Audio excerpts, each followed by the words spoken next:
I'll tell you the problem with the scientific power that you're using here. It didn't require any discipline to attain it. You read what others had done, and you took the next step. You didn't earn the knowledge for yourselves, so you don't take any responsibility for it. You stood on the shoulders of geniuses to accomplish something as fast as you could, and before you even knew what you had, you patented it and packaged it and slapped it on a plastic lunchbox, and now you're selling it. You want to sell it. Well, I don't think you're giving us our due credit. Our scientists have done things which nobody's ever done before. Yeah, but your scientists were so preoccupied with whether or not they could, they didn't stop to think they should. Hello, welcome back to the Be Unbound podcast. This is your host, Abraham Chen. I am joined, as always, with my co-host, David Rethemeyer. How's it going, David? Going very well, Abe. I very much appreciated that clip we just played. Yes, and unfortunately, we do not have Jeff Goldblum on the show today. Just a clip, but you've seen Jurassic Park, right? It's been a while, but yes. Yeah, so there is that pivotal scene in Jurassic Park where they talk about the could versus the should. And that is really what we're talking about today. In our world where there's many things that we can do, and dare I say the world pressures us to do, the question really is, should we be doing it? So, David, tell us a bit more about our conversation today. Yeah, so this is going to be part 2 of our series for Unbound Talks this season, talking about our Ask, Understand, Do, Live model. And so this episode is a deep dive in the very first part of that, which is Ask, talking about Unbound's questions-based paradigm. That's something that we talk about a lot around here, and this episode is a really great in-depth dive into what that entails and what that means for everyday life. Well, let's go listen if we should make any dinosaurs. Let's go. Well, welcome back to our series on our Ask, Understand, Do, Live model. This is part 2, where we're going to be diving into the Ask portion, the first part of the model. And so to kick things off, Jonathan, I'd love to hear a little bit from you on just sort of a high-level overview of how we came to the conclusion that Ask is a really important part of this. So what's behind it? Yeah, absolutely. And full disclosure, I get pretty passionate about this aspect of things. So I'm always delighted to kind of go off. It's like lighting the fuse and then standing back. And a little behind the scenes, this is our second recording of this today because we love technology so much, but it did not love us back earlier. And so I already had a trial run. So this will be like the second time I get to talk about something I'm super excited about. But when we talked about the overview and we just kind of really tell this story about how we say like education is different. There's something that's fundamentally changed about the way that education works and the way that knowledge works. And that all has to do with the fact that knowledge is now really easy to gain. And for the rest of human history, it wasn't. So what was in your head was really important because getting it there had higher cost to it. And now the cost to get it in your head is almost zero, meaning that you have instant access to information through the internet, through your phone, stuff like that all the time. And so that fundamentally changes the way education does work and the way we interact with knowledge. And the Ask aspect of our program is where we really make that practical. And we say one of the things that we think that this does, two of the things we think this does is that it fundamentally changes what's important about education. What was important about education was what you had in your head, how well you could recall it. What is currently important about education is being able to quickly and effectively master complicated information. In other words, it's your ability to use information that is now much, much more important than your ability to learn and have information. It's very easy for you to gain the information. The question is, can you figure out how to use it? Can you do that quickly? Can you do it in a way that actually addresses the problem you're trying to solve? Can you do it if it's complicated information? And can you do it better than anybody else? And so being able to quickly and effectively master complicated information is the real kind of base academic skill that really matters now. And at the heart of being able to quickly and effectively master complicated information is this idea that you need to be able to ask really good questions. And so the way we refer to this all the time is that we used to live in an answers-based paradigm. knowing the answer was really, really important. Now it's easy to find answers. The important thing now is, can you ask the right questions? You can get answers no matter what. I mean, no matter what the situation is, you can get answers. But do you have the right answers? Do you have the answers that pertain to what you're doing? And that has to do with phrasing and building and asking the right questions. And then I think there's this additional thing here. Recently, Elon Musk had this quote that got a lot of coverage, and we sort of paid a lot of attention to it as well. The quote was, "One of the biggest traps for smart engineers is optimizing something that shouldn't exist." We would say that's one of the biggest traps for modern people. It's now easy to gain information to optimize a lot of things.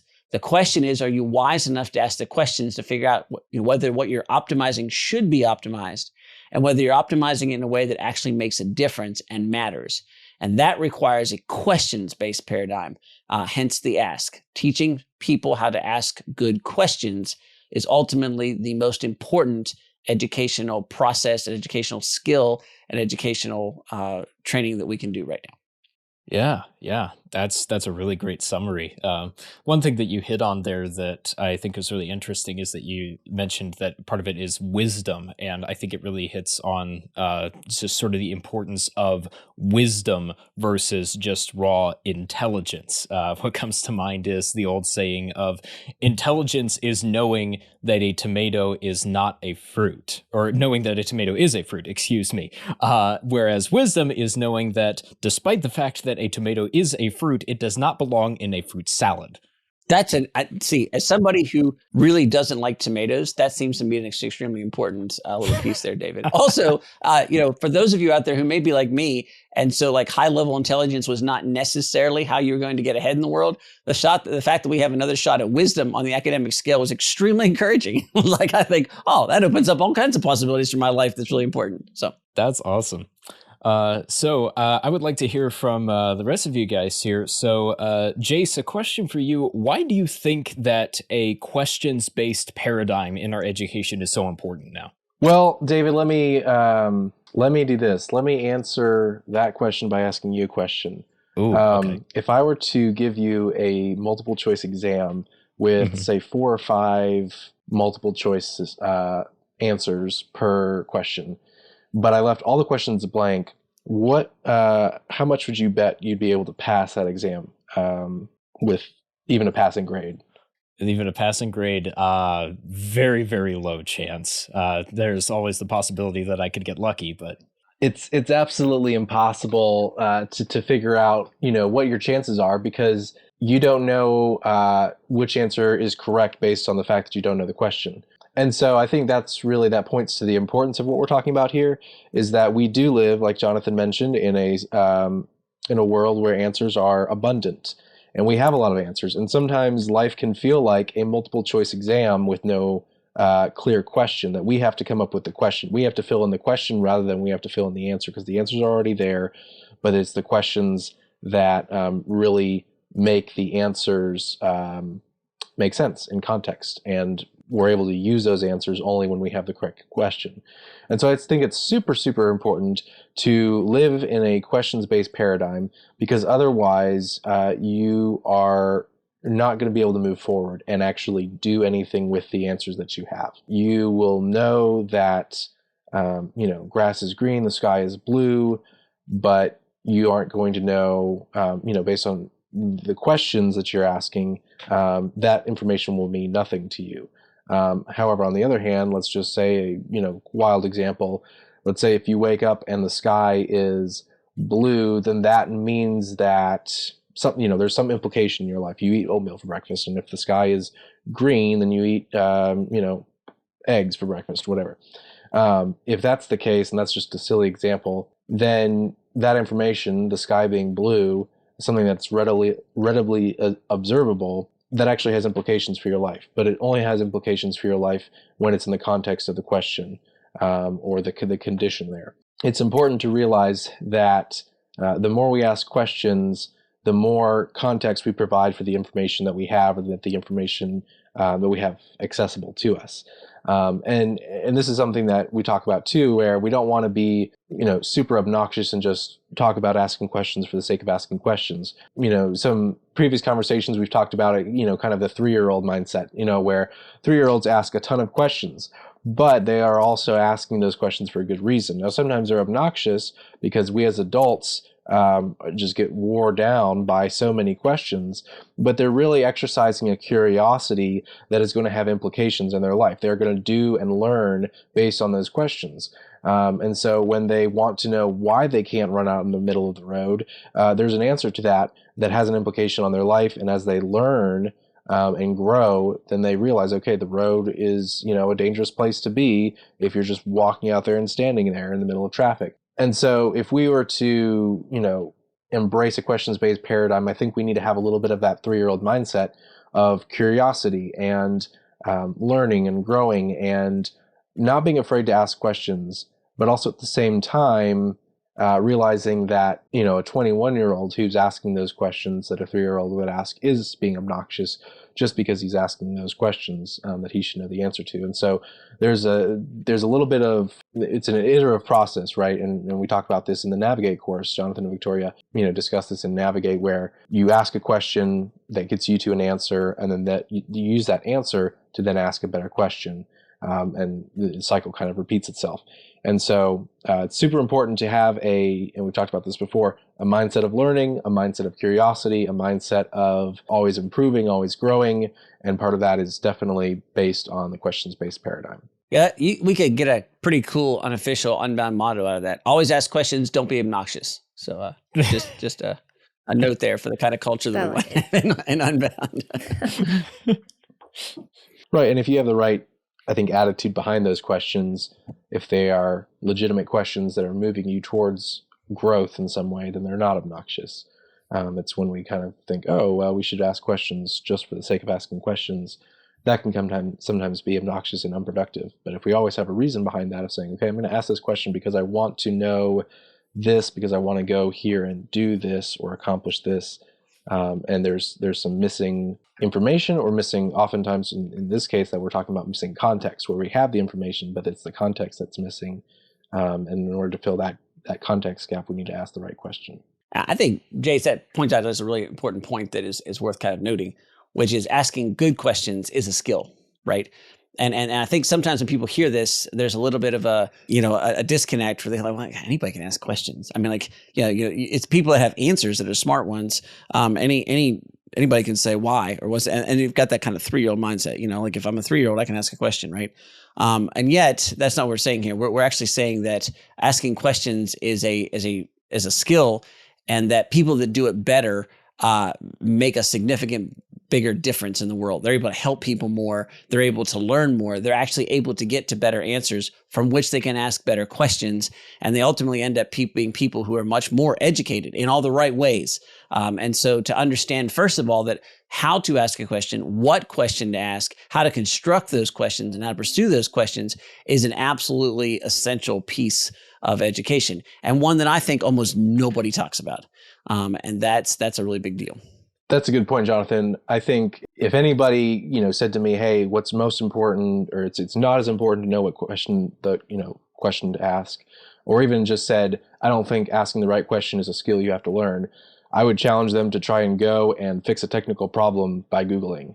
That's actually one of the ways that I found that, yes, that actually is a skill, to asking questions and Googling something in the correct terms and the correct way to actually find the answer you're looking for is a skill. And I learned that through some, a period of working where I did a lot of, technical troubleshooting and whatnot for things, and tried to learn new skills that I wasn't familiar with yet. And, Google helped me a lot, but it would have been useless if I didn't know how to ask the question to begin with. And so I totally agree, Jonathan. I think asking the question, or in this case, the skill, the art of Googling is a often neglected skill. I think there's another kind of fun example for your 3-year-old. If you ever doubt the importance of questions, your 3-year-old example, Jace, if you ever doubt the importance of questions, if you, like me, are a parent, or if you've got younger siblings, or if you ever dealt for any reasons with 3-year-olds or younger children, how many times, have you been asked certain things, and then you reply with an answers-based paradigm, and you said, why is the grass green? Because the grass is green. Why is, or whatever it is, right? Like you just give the answer, and it keeps going. But if you switch that and you ask a question, right? And instead, you ask a question that allows that young child to then follow their own path to figuring out the answer. I know this happened to me years and years ago with one of my children who was really scared. I thought was irrationally scared about certain things. There was a kind of a worry aspect of it. I went through everything like, don't be worried, don't be scared. I'm telling you not to be scared. There's no reason to be scared. Look, I looked in, there's no monsters in the closet, like all that kind of stuff. And just spectacularly unsuccessful, right? And then I was going through coach training. Victoria, you would relate to this. And, it was like, I literally had to go put the child to bed, or I had to go talk to the child because they woke up after they went to bed because they were scared. And I'm walking away from coach training going, what do I have to lose? And I was like, why are you scared? Well, do you think that makes sense? What would you do to not be scared? Like all that classic coaching stuff. And in 5 minutes, a problem that had been persisting for months, Shao was like, thank you, Daddy, and falls asleep. And I'm sitting there going, whoa, what just happened? This stuff's really good, right? But again, that has to do with knowing how to ask the right questions. And I think it's an interesting example of, if you can ask the right questions, you can help people get to much better answers, which of course we think then gives you a place to ask a better question. And so, even the quality of your answers are determined by the quality of your questions. This conversation, something that it just reminded me of is that I've had a couple of teachers in various situations in the past say to the class that there are no stupid questions. And I think the intent behind that statement is not to true. Encourage. Well, the intent behind that statement is to say that, hey, we are welcoming you to ask questions. Right. Please do feel free to ask questions. However, I think a better way to say that would be that there are very much more helpful questions than others. There are some questions that are more helpful and will get you the information and the answers that you need much better than other questions in different contexts. We have a mutual friend that was at my house recently for a Thursday evening, and she was saying that she was sitting there in class, and the person in front of her was all over social media on her laptop and was doing all these kinds of things. And then when it came to the end, the professor said, "Are there any questions?" And the person in front of her proceeded to ask 3 or 4 questions that our friend was sitting there going, "Those were all answered in the lecture that you weren't paying attention to," right? Those are stupid questions because their questions already been answered. And so, yeah, I agree, David. People say that all the time, and the intent is correct, but it has the unintended consequence of making people think that anybody can just ask a question. There are no stupid questions. When the difference between a well-crafted question is what makes a big difference. Victoria and I are teaching a tactical communications class for our students, and we used the book Tactics by Victoria. What's that guy's name? The author? It's Greg Kugel. That's right. And he has something called the Columbo tactic. And Greg Kugel's book on tactics is actually about Christian apologetics. We used it a little bit for that, but it's not an apologetics course. But mostly we used it because he has such a powerful way of teaching people how to ask questions in order to help people understand your viewpoint, which, look, in all aspects of life, you're going to be doing that. And especially important as Christians for us to be able to effectively witness our faith and be able to communicate that well to the people. And he calls it the Columbo tactic. So if those of you who aren't aware, Columbo was this police detective on a show that ran 60s, 70s, something like that. And he always had these, he said, "Oh, there's one more thing." And he'd turn back and ask a question. And that question would lead to another question, which lead to another question, lead to another question, which ultimately would get to the truth. But there was a craftsmanship and a skill in that this questioning that got him to answers that were not readily apparent. And that's the point that is so important for what we're talking about. You can get an answer really easy today. That's what instant knowledge will do for you, instant information. The problem is if you're not well trained in asking questions, you will be tempted to stop there, and you will then not be able to find the full truth or be able to get the full picture or be able to discover the information that would actually help you solve whatever problem you're trying to solve. And that's the real critical point here is, being able to have skill in asking questions allows you to go deeper, go past what's sort of obvious and get to the heart of something where you can actually do something effective. I'll just add to that based off of the 3-year-old example, which I relate to too strongly.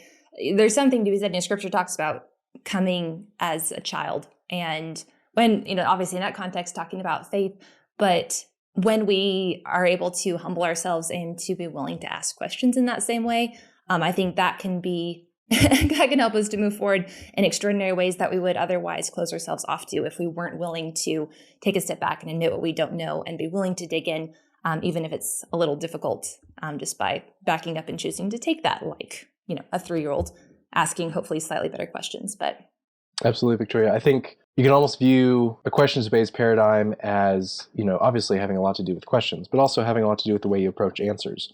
Do you approach answers as the end of a road, as we would maybe describe as an answers-based paradigm, where you ask a question, you go through the gate, and there's the answer, and there's the end of the road? Or do you view the answer as a step up to another gate, and to a better question? And I think the more and more that you tackle questions and whatnot, but I think the question-based paradigm also has a lot to do with how we approach answers as well. Are they final answers? Are we content with just, okay, this is the answer I found and I'm going to go ahead and live with it? Or is there more of a, do we view those answers as final answers or as steps to yet another question? So this is the part where we take some risks here. So we'll try to effectively talk about this. But Jace, you're kind of segueing us into a piece that I think is really important, which is here's one of the things that we get the most in Navigate when we talk, because we teach questions-based paradigm in Navigate. We're a Christian company. We're all believers. And so I feel the need to make sure that you are understanding what we're saying here. None of us on this call are relativists. We believe in ultimate truth. And in fact, it's our belief in ultimate truth that drives our educational thinking, right? So just for the record, let us stipulate that. But, and things get a little complicated here, not so much complicated, but we want to be really clear in explaining this idea of a questions-based paradigm actually grows out of our faith. And it's not, don't misinterpret us. Don't think that we're saying everything can always be questioned and nothing can ever be known. That's not what we're saying here. It is possible to know truth, and it's certainly possible to know base truths in a way that direct and drive your life. And never misunderstand that or think differently about that, right? We want to be really clear about that. But now we'll tread into some sort of more dangerous theological waters. I think that, and I'll speak for myself, so I'm not painting everybody with a broad brush here, and I'll let some of my esteemed colleagues here put me back on correct me if necessary. Out of my faith, I see a situation where I see a lot of folks in the church often sort of fail here, which is there are too many times I believe that we're able to say, I've gotten the answer from God, and that's the end, and that's it, and this is what it is, and now my understanding of God is complete, or at least this understanding of this, a few people might say that, but my understanding of this aspect of God is complete. Speaking for myself in my life, every time I've started to think that, I've discovered it's just the tip of the iceberg, and there's something much deeper and richer beyond that. And so this is a really important part of my theological and faith life, which is I believe in an infinite God, and myself as a mere mortal, I will never get to the point to fully understand God. In fact, I believe that there's an eternity after this life that's designed for me to fully know God, and even that won't be enough for me to fully know God. And so consequently, if I limit myself and think, well, now I know, now I understand, I think that's a very dangerous place to be in terms of my faith. I think that it's essential for me to have this questions-based paradigm when it comes to my faith, not questioning God, meaning that I question God's laws or God's commands or sort of things that God's clearly told us to do. That's a different subject, right? But that, every time I start to understand God, I should stand in a place to say, oh, now I understand this about you, God. Let me ask a better question so I can know you deeper and more fully and more and better understand and lean into the mystery and the majesty of the one I serve and the one I follow and the one who died for me. And that if I switch to an answers-based paradigm, there's an extreme temptation to stop and say, oh, I know. And when you think you know, there's an extreme temptation to tell everybody else what you know. And then there's extreme temptation to hold everybody else to know that exact same thing, when in fact doing so may cut you off from the richer, fuller, deeper understanding. Any corrective statements necessary there, Victoria and Jason, or David for that matter? No, I don't think, I don't know that I would, take issue necessarily with anything you said there. I think one thing that I would maybe add to that or adjust that with is that the Bible is authoritative in our faith, and that we can find definite answers to life's questions and problems in the Bible, but understanding that while the Bible is authoritative, that our understanding of the Bible is, like you said, Jonathan, progressive, right? So that, what I knew of the Bible when I was, 5 and versus when I'm 15 versus when I will be 25, at each stage of that progression, my understanding of the Bible deepens, hopefully. And so realizing that the more and more we learn about God and who he is and what he's done and how that, what implications that has on our lives, that understanding is going to deepen, that understanding is going to hopefully grow grow deeper, and it's going to open up new questions. So when we talk about a questions-based paradigm, for example, and we talk about kind of this iterative learning process of saying, okay, I learned this, and now I'm going to use this to learn something else beyond that. I think that's super important when studying the Bible or studying your faith, in saying that, okay, I've learned this about God, and now using the whole counsel of Scripture, I can apply this thing that I've learned to other areas of Scripture to come to a deeper, more fuller understanding of those pieces of the Word, while at the same time realizing that the more and more you learn, the more and more you realize that there is for potential to learn, maybe is the best way to put it. And so as you have that questions-based paradigm, like you said, Jonathan, it's not questioning what you already know, but it's using what you know and what you are learning to realize that there's a lot more that you don't know, and that there's a lot more to learn, and that the more and more you grow in that, I think the more and more you grow in the knowledge of God, but also grow in that humility that you were talking about, Victoria, of saying, I'm not going to hang this over people's heads as, the final truth, and say, okay, if you don't agree with me in this, then, you're a heretic or whatever. But to have an ever increasing knowledge, while also an ever increasing humility and the ability to say, hey, I don't know everything, and there's a lot more that I don't know that I can learn. This is on a theological discussion, and so, but we can kind of transition this out to the rest of life as well.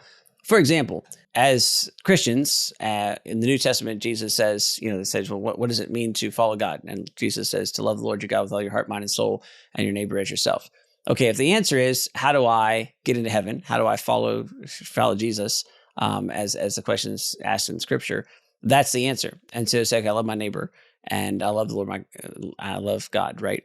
But then, of course, we would say from a questions-based paradigm, there's a lifetime and perhaps an eternity of saying, what does it mean to love God? What does it mean to love my neighbor? And in fact, the rich young ruler says, who's my neighbor? And Jesus answers with a story, which comes with a bunch of questions, right? And then there's some questions in that. And in asking those questions, it didn't change. God still said to love your neighbor. But all of a sudden, by asking those questions, it deepened everybody's understanding of what a neighbor was. We have the story of the Good Samaritan. And so now think about that in your own life when it comes to a questions-based paradigm, right? It's not that you can't know things, but if you ask the right question, all of a sudden you get to know what's behind what's going on. We talk about this a lot. We believe deeply that, one of the best things we can do to educate people is teach them, hey, there's a game being played that you don't even know, that most people aren't even aware of that's being played. And if you can kind of understand what's going on in that game, then you can be much more effective in your life, which means you can help people a lot more.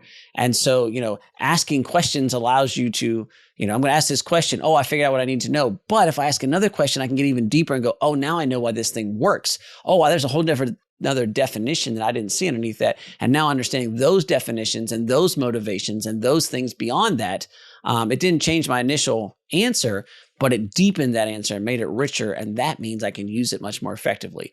That's what education should be today if you want to have an effective education, to kind of bring that full circle back. Yeah, that this what you guys have been talking about reminds me of a quote from I believe Jason Petty, who said, "Nuance is sacred work." Is that we have an understanding of what truth is from the Bible, and we then learn more and more as we go throughout life, and as we gain a fuller and fuller understanding of who God is, and our understanding of that and how it applies to life, it increases, and that's part of our sanctification. That's part of knowing and coming to know more about who God is and worshiping God. I very much believe that coming to know God more and more is an essential part of worship, which is one of our biggest purposes here on this earth, is to worship the Lord. And so finding that is incredibly important. So transitioning a little bit more here, Victoria, I would like to ask you, so we've talked a little bit about what a questions-based paradigm is, why it's important. What do you think might be some hesitations that we or others might have about a questions-based paradigm? David, I think there's a couple different ways we could look at that. Obviously, we've talked about a shift culturally. We've talked about a shift honestly, almost from an economical sense as well, if we talk about shifting to more of a knowledge or information economy. So there's some things there, right? The historicity of that, people don't like change. And if you've ever, tried talking with, there's a stereotype, right, about talking with older generations about that, and the disconnect where, neither side really understands each other. So there's always some difficulty in there when we're talking about trying to change the way that things have been done. So I think that can be a hesitation in here as well. But perhaps what I'd rather focus on more is that it's difficult to switch to answers-based paradigm because it takes work. And it makes us work for it, and it makes us take responsibility, and makes us take ownership. And that's hard. The brain doesn't really love that. We as people don't really love that. It requires us to break the status quo. And that's also not comfortable, across the board. Most people crave security. And I'm not saying, necessarily in a physical sense, although there is a lot to be said for that. You might be somebody who loves spontaneity and bungee jumping off crazy bridges and all sorts of stuff that I would never try. So not arguing that point, but I am saying that, that same person's brain still craves security and craves patterns in certain ways. And when you ask questions, a lot of times it disrupts that. And that can be difficult. It's difficult to wrestle with questions that we don't have answers to. That takes the humility in of itself. And sometimes that feels a little vulnerable, to, jump into something and say, hey, I don't have a great answer for this. I'm not sure. But that same process is ultimately what frees us from the status quo as well. And so much of the time we tend to kind of fall into some of those patterns and say, okay, well, I'm going to accept that this is how this is. I will always be behind. I will always be stressed out of my mind. I will always, be stuck in this job that isn't satisfying because that is how it is. And it's not until we, begin to ask, hey, well, what if there was more to that story? What if this could be different? What if this could be better? And obviously that's just one example, right, of using that sort of questions-based mindset and that questions-based paradigm. And even though that process, may leave us feeling a little uncertain or maybe a little scary, that's ultimately what moves us forward. And again, kind of coming back to that process, you've got to learn how to ask good questions. It's not something that necessarily happens naturally. And so there's kind of a learning process there that can be uncomfortable. So all that to say, I get it. There's some difficulties there, but the fruits and the rewards on the other side are tremendously, tremendously worth it. But that's a hesitation I've had myself. I share that because it's personal. And that's one of the difficulties I've had in trying to learn to ask better questions about life. But I think also one of the most important hesitations that needs to be overcome as you're starting to look at different ways to look at the world. I agree, Victoria. I think in a lot of ways, there's the word paradigm there, and you talk about paradigm shifts. I think paradigm shifts aren't things that you just flip on and off. I think it takes time to, I don't know if this is neurologically accurate, but rewire your brain, right? I don't know if that's necessarily exactly what happens in your brain. The brain scientists listening can email in and correct me there. But there is a sense in which once you have gotten into that pattern, and let's face it, we all basically grew up in the pattern of answers. You ask questions to get an answer. You go to take a test to provide the right answers and all that kind of thing. Once you've lived in that pattern for so long, it can be just kind of hard to bust out of that mold and say, okay, the answer is maybe not the most important part here. It's really the question. And I think that just takes some time and practice to get used to. That I think can be another quote of the day, Jace. Paradigm change is not a light switch, it's rewiring. I think that's a good way of putting it. I think your example of the test is really helpful too. I mean, because here, a test is sort of the ultimate example of an answers-based paradigm, right? And so somebody might be out there goes, I should never take tests again. I might have a lot of fun running that argument, but for the sake of this podcast and the fact that we're going to not have enough time to do that, let's say no, probably you're going to have to take some more tests, and all of us are going to take some tests from here and there and put the right answers down. But here's where the questions-based paradigm kicks in. So you took a college course and you took a test and you answered the test and you passed or you got an A or whatever. That's fine. If you're going to be in an answers-based paradigm, you're done.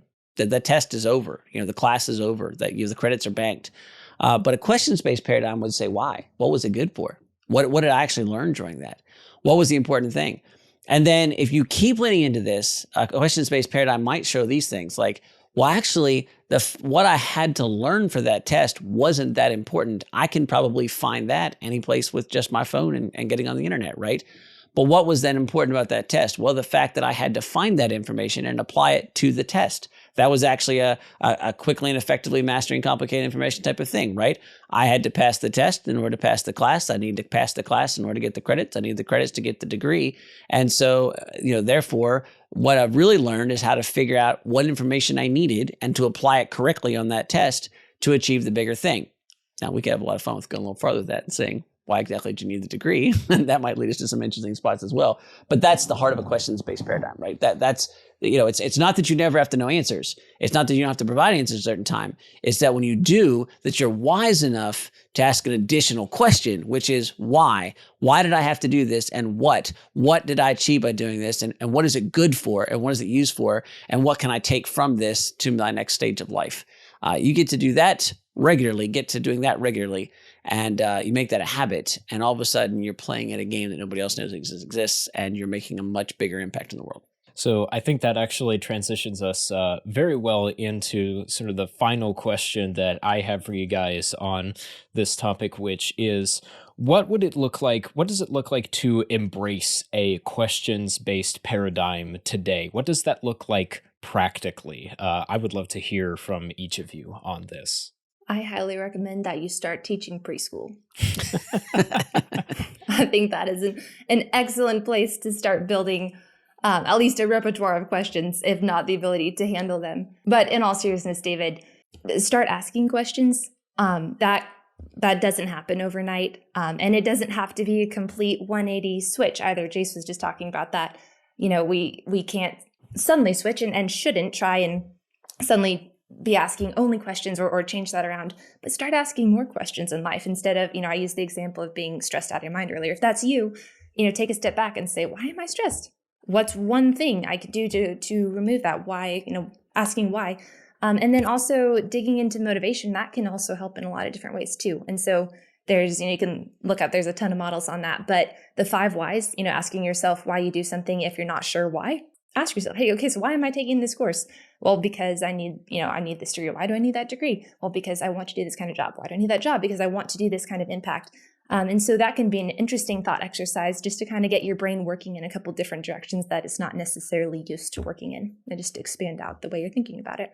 Absolutely. One thing I'd add to that, Victoria, is don't be afraid to write those questions down and do some of that on paper. And it's not necessarily like a hard and fast rule. I know some people, their personality just doesn't work that way. They don't work well with, I guess you could call it like a journaling exercise or whatever. But I think when you take the time to actually write the question down and then reflect on it and write that answer out and then kind of maybe draw some lines and, all right, here's the next question, actually do that on paper. It can be very helpful rather than just, thinking as you go about your day. It helps give you a little bit more focus on that and helps apply some of those things. And I think being able to put it on paper or, on the computer or whatever like that helps you to organize it also in such a way where you are able to take some practical implications away and say, okay, over here I have these questions about what does this mean for me? I also have these questions over here about what does this mean if I do this, and how is this going to impact other people, and then and you can kind of map it out all in a way. And like I said, take that or leave it. Might not necessarily be a good tool or practice for you personally as a listener, but try it out, see if it works, and it might just be something that you find super helpful. I think for me, it would just be, asking questions just starts with, first, it's just the understanding, right? Just say to yourself, I don't live in an answers-based world anymore. I'm in a questions-based world. And just sort of play with that for a while. Just let that sit. Let's just let that sink in. Try living in that truth for a week or two. And I think from there, it'll just kind of become apparent. But if you need something a little more specific to dig into it, I think the easiest place to start with is with reflection. Things have already happened. And so ask yourself 2 questions. What just happened? Why did that happen? Right? And so those are two really powerful questions. It doesn't matter. Something went wrong at work, something went right at work, something went wrong in a relationship, something went right in a relationship, whatever. If you just say, what just happened? And then you kind of answer that, like, why did that just happen? And then you can keep pushing using Victoria's 5 whys, like, why did that happen? Why did that happen? And keep it. That can be a really powerful thing. And then if you want to get on the front end of it, so you're using question-based paradigm proactively, add, what do I want? Okay, what is the purpose here? How will I achieve it? And who can help me achieve it? And so if you take a what, how, who approach to whatever comes up next, what needs to happen here? I need to pass my test. How am I going to learn this information to pass my test? Who can help me learn this information the best? Those things right there. And then you can kind of keep leaning into each time you break that down to a smaller piece, you can just run those questions through again. Ultimately, just to try to make this as simple as possible, if you don't catch any of this stuff, if none of that stuff makes sense, if paradigm's too big of a word for you, here would be my final word. And that is curious people rule, right? I mean, in the world that we live in, the most curious are going to win. And so whatever that looks like in your life, if you can feed your curiosity, if you can inspire your curiosity, if you can strengthen your curiosity, you're going to do better than people who don't. End of story. To wrap things up here, I think that I will go ahead and take a crack at trying to summarize our 40 minutes of conversation here and see you guys can let me know how well I did or if I missed anything important. We appreciate that, David, since I don't think we came anywhere close to following any semblance of the outline that you'd originally discussed with us. So we appreciate the fact that you're going to try to summarize what we've now turned into, we've shredded for you. So go ahead. Go for it, man. Okay, I will give it a shot. So at least what I am taking away from this conversation is that previously, up until this point, to have an advantage education-wise was to know lots of things and to have lots of answers. But now it has shifted to where answers can be gotten from pretty much any time, anywhere. And so now what's one of the most important skills to have as you're progressing in education and in life is to be able to ask good questions, because ultimately when you are able to ask good questions, that allows you to find the most relevant answers to whatever problems that you might be facing, which can then inform your next questions. So a questions-based paradigm, to an extent, is sort of a loop where you're consistently going back and asking more questions to find more information and to consistently learn and grow more. And ultimately, the purpose of that is to be able to then not only just learn more, but then to be able to do more based off of that. So you think that's a fair summary of it? I'd say if the people listening to this podcast pay attention nearly as well as you do, David, we're in pretty good shape. So good job, man. All right. Well, fantastic. Well, much respect. Well, for those of you who have made it this far, thank you so much for listening through. And to the three of you, thank you so much for your contributions. I know that I have learned a lot in this conversation, and hopefully our listeners have too. So, yeah, that was a really great conversation. It's been something, Abe, that we have talked about here at Unbound a lot, but I think that's pretty much for anybody, even those of us here who have had a lot of conversations about a questions-based paradigm and the importance of asking good questions. But even for those of you who may be just hearing about the concept for the first time, I think that it's such a fundamental but really important change in just how we view going through life that it's very much worth considering in a lot of areas of life. 100%. And it's such a simple concept sometimes. Like asking is, yeah, duh. Like we said, 3-year-olds do it all the time, but it really takes wisdom to see how we can apply that to real life. So speaking of real life, I want to again mention the Navigate class. If you're a regular listener, you know what's up, but I want to remind all of us listening that the Navigate class is now open for the first time this summer. This is a specially designed class for high school seniors, people in their last few years of high school, in their early years of college, to prepare them to ask these important questions, to say, what are the skills or the talents that God has given me? How can I use these gifts to serve well and to do what I'm called to do instead of just getting a job, making money, going to college. So if you're interested, again, registration is open now for the Navigate summer class. Please check the details down below in the show notes or go to beunbound.us/navigate. And if you want to learn more about our full year-long programs, especially our higher education program called Ascend, where we specialize in project-based education, where students aren't just learning concepts just to try to get intelligence, to get more information. Ascend is all about preparing students for the real world by teaching them real life skills and preparing them with real-world experience that will translate into skills that they will use for the rest of their lives, not just information that they'll keep in their heads for a short period of time. So if you want to learn more about Ascend, you can visit beunbound.us/ascend. You can find that link in the show notes below. So thank you so much for joining us for this episode. Up next on episode 70 is going to be an episode of Unbound Pursuits, where we are going to be talking to some Unbound alumni who have gotten into careers in music. That's going to be a really fun conversation. We hope that you all join us then. But until next time, be unbound.